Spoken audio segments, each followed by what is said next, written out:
Hey folks, we're here once again with Guha Bala, who has shown off just a little bit more of Marvel Ultimate Alliance 2. So Guha, you guys just showed off some new characters. Who'd you show off? We showed off playable Deadpool, and then 2 playable villains, Venom and Juggernaut. Really, we took art style that's inspired by some of the more modern styles used for the character to be able to give them a little bit grittier, more grounded, somewhat real-world look.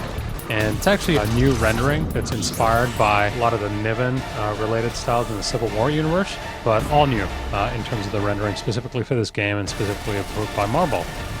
Now, some of the other new stuff we got to check out today was another chunk of Latveria and a brand new level in Washington, D.C. Right, as you know, Latveria is the source of international terrorism in the Secret War storyline that's a prelude to Civil War.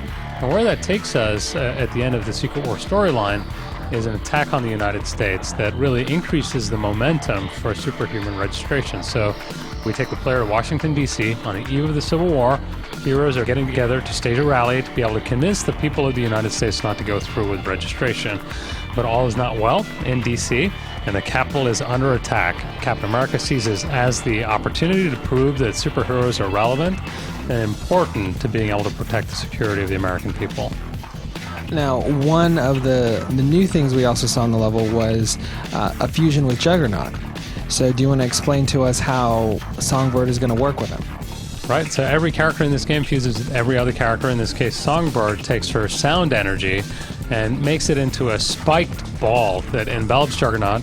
Juggernaut rides inside that spiked ball, kind of runs inside the spiked ball like a tank and destroys everything in his path. Players will be able to control the speed and the direction of the ball and really sort of blow everything apart that stands in its way.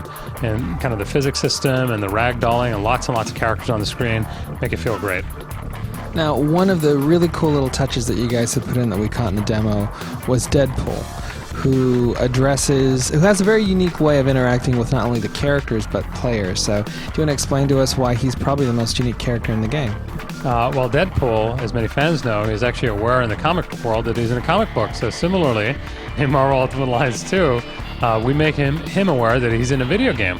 And so in the middle of the action in Washington, D.C., he appears and introduces himself and addresses the player directly and engages you in a boss fight. So, in this game, we're going to see dozens of named Marvel characters that you're going to be able to fight in the form of boss fights. And, the way we bring out sort of the personality in Deadpool is one of the way we kind of really add a richness beyond the actual powers and capabilities to his characters.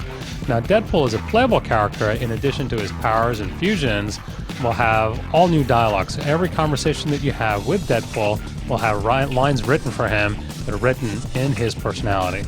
We just want to know when we can play this. So when are we going to get this at home and what platforms? So Marvel Ultimate Alliance 2 is going to be out this fall of 2009. And Vicarious Visions is developing for PlayStation 3 and Xbox 360. The game will also be available for the Wii, the PS2, the PSP, as well as Nintendo DS. All right, thank you very much, Guha. That is one more sneak peek at Marvel Ultimate Alliance 2. Check back on the site really soon, and we're going to bring you lots more.